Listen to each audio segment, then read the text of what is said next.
So the summer is such an intriguing time in college football. The start of the season is right around the corner. Recruiting is really starting to heat up, and you have a better indication of what your team could look like right before the start of fall camp. But there's another area of summer we need to talk about in its intrigue, and that's the summer enrollees. And more specifically, for the Crimson Tide, they are getting in an immense amount of talent that could be big for their upcoming season, and we have got to break it down. But before we do, as always, y'all know the drill. I need to hear from you. Hop down to the comments, Y for yes, N for no. Are you excited about this batch of summer enrollees going to the Tide? And let me know what you're thinking. And pick out some names from the list and let me know the individuals you think could contribute early. If you are new to the channel, be sure to subscribe. Hit that bell notification because I do constant college football content. You don't want to miss any of it. We're on our push to 15,000 subscribers, and I'd love to have you a part of this awesome community. And if you enjoyed the content, like and comment down below. But having said all that, let's jump right into this because the Crimson Tide signed yet another phenomenal recruiting class.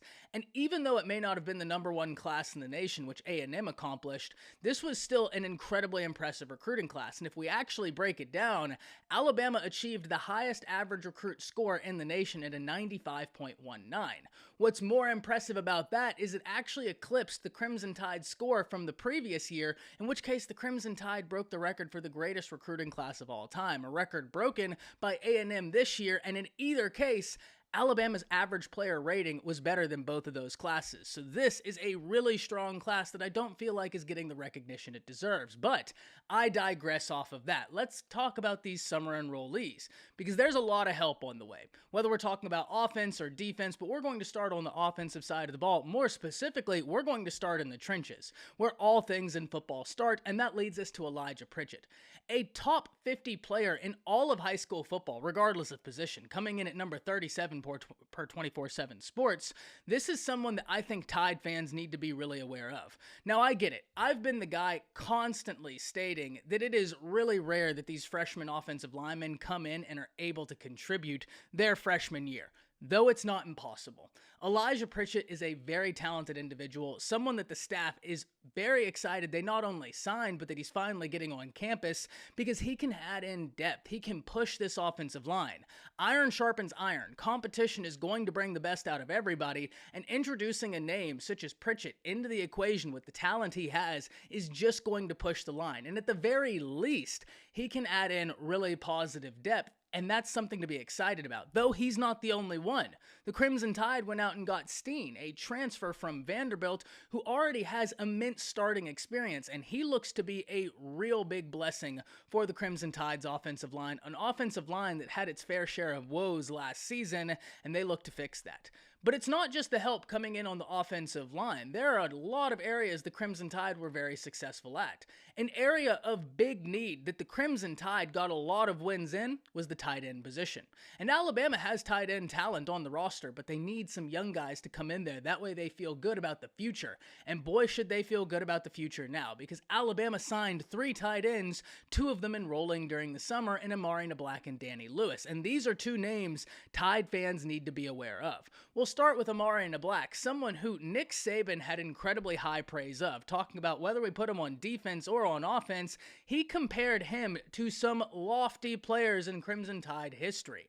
What that tells me is Nablack has got a deep skill set. And what else reinforces that is when you look at his recruiting history, this is someone who went from a prospect that was really not well known to being one of the most sought after prospects in all of high school football. That's the type of talent he has. Coming in at tight end, if he can learn how to block, which I'm sure he can if you watch his defensive highlights, he's plenty physical. If he can get down blocking at this level, he is going to be an absolute mismatch. The type of mismatch Crimson Tide fans were thinking and hoping Jaleel Billingsley would be last season. That's the type of mismatch Amari Nablack could be, and I'm very excited to see it. But then there's also Danny Lewis, who, even though he's a 3-star, do not get it misunderstood. This is also a very talented individual who Nick Saban also had high praise for, and actually compared him to a Cameron Latou as someone who can block extremely well, but then can run some good routes, which really allows your offense to do a lot. And that is incredibly exciting, especially for an offensive line that may have some growing pains early in the season. Getting tight ends you feel like can block are only going to be an extra wrinkle that allow you to do more, not less. So love those additions. But if we're staying in the theme of offense, we can talk about an athlete or a running back, depending on which site you look at, that I know Alabama fans are excited about, Emmanuel Henderson. And look, we talk tirelessly about Jahmyr Gibbs, Jace McClellan, Trey Sanders, and the room that's present with all the talent, and deservedly so. Last season was incredibly unfortunate as the injury bug bit that room, but now with Jahmyr Gibbs there, Jahmyr Gibbs could have an incredible season. But let's not forget about Emmanuel Henderson. Though that room is loaded, this is another individual with an incredibly versatile skill set. He's someone who could be of massive benefit to the Crimson Tide both this year and moving forward when you really unpack what all he's able to do. He can be effective in the passing game. He can be effective as a traditional running back. He's a running back that'll run you over. He'll juke you. He'll outrun you. He's got a really complete skill set, which you have got to love. But speaking of complete skill sets, we now need to talk about the wide receivers Alabama got, because they had some really talented guys early in role that turned heads. Now they're getting 3 more, and an Isaiah Bond, a Kobe Prentice, and a Shaz Preston. And for Isaiah Bond and Kobe Prentice, these guys have somewhat of similar skill sets. 2 guys who are absolute track stars, who are going to be a menace to keep up with once they hit the field. But 2 guys you can kind of move around. They will be absolute demons out the slot because of their route running ability and because of the speed and burst they possess. But I have a sneaky feeling these are guys that could do work on the outside, and I think as they continue to grow, these are names that Tide fans are going to look back on and think they are very lucky to have gotten.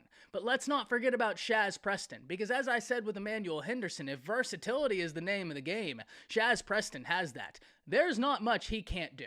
He can go up and get it. He can do the physical jump ball catches. He can make really good routes. He can take a small gain all the way to a touchdown. He's got a really deep skill set, and when some of the analysts for the Crimson Tide were comparing him to former players, they compared him to John Mechie.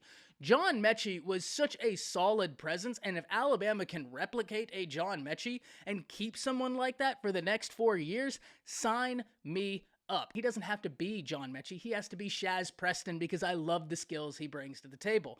But you get what I mean. If we can replicate the production John Mechie has, oh my word, I'm going to be a very happy camper. So Alabama doubles down in the wide receiver department, bringing in 3 more guys who could be menaces in the near future. And I know we've talked a lot about the offense, but we can't forget about the defense too, because there are some very exciting playmakers making their way to Tuscaloosa. And one that I know Alabama fans are going to be very excited about, Earl Little Jr. Such a ready prospect coming out of high school. I mean, if you flip on his film, you're going to be hard-pressed to figure out why he wasn't a 5-star, as I have been trying to do.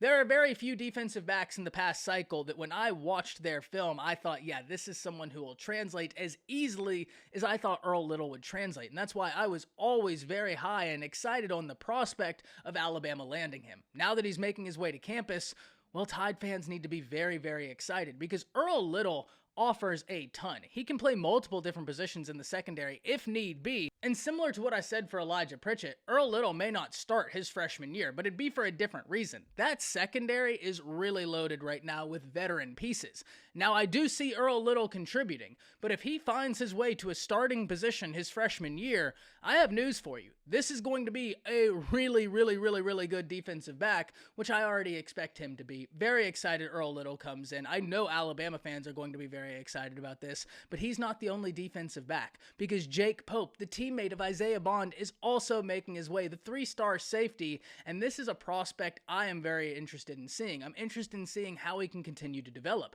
because he was really intriguing as an athlete at the high school level. He was able to make a lot of good things happen, both on the defensive side of the ball and the offensive side of the ball. And being able to have that understanding of both sides is something that's incredibly helpful, especially for a defensive back prospect, because it just gives you that extra little understanding of what the offense could be wanting to do. But finally, we need to end it in the trenches. We started in the trenches and we will end in the trenches, as is the game of football. Because Alabama signed in a defensive line prospect that I am also very interested in seeing, because I've had my questions as to what the defensive line will look like for the Crimson Tide this season. Remember, we've talked about, I have complete faith in the edge position, but what's that interior going to look like? Alabama has to replace 9 sacks from one individual on the interior, and that's going to be difficult to do. Are the names there? Absolutely. No doubt about it. but someone has to step up, and who that is going to be interesting. But you love getting in another talented piece, such as an Isaiah Hastings, a top 300 prospect in all of high school football, and a top defensive lineman to boot. This is an individual that has got great size, 6'4", 290 pounds, physical as can be, but he looks to come into this room and just push everybody. If Alabama can get a great rotation going, that will serve the same purposes in my opinion, but regardless, someone has to step up or multiple individuals have to step up, and part of stepping up means pushing the room as a whole. Isaiah Hastings can step up and push this room even if he doesn't start by simply existing and being the best Isaiah Hastings he can be. So when you look at this list of summer enrollees for the Crimson Tide, we didn't even talk about the other wide receiver coming in Tyler Harrell, one of the most explosive players in all of college football, and I think he's going to be set for a huge year. When you really dive deep into his film, you can't teach this speed. This is a kid who can run routes, but he has got speed you just can't teach, and good luck trying to cover it, especially with all the weapons that they're going to be surrounding him with. So Alabama had a great recruiting class, a recruiting class that I feel gets overlooked a little bit just because of what A&M did and the immense amount of talent they were able to sign. But that doesn't take away from what Alabama was able to do, and I think there's a lot of names on this list we need to be very excited about and very aware of, but I cannot wait to hear from you. Hop down to the comments, let me know what you're thinking, let me know if you're excited, and then let me know the names of not only the summer enrollees, but the individuals from this class as a whole you think could contribute early. That's it. See ya.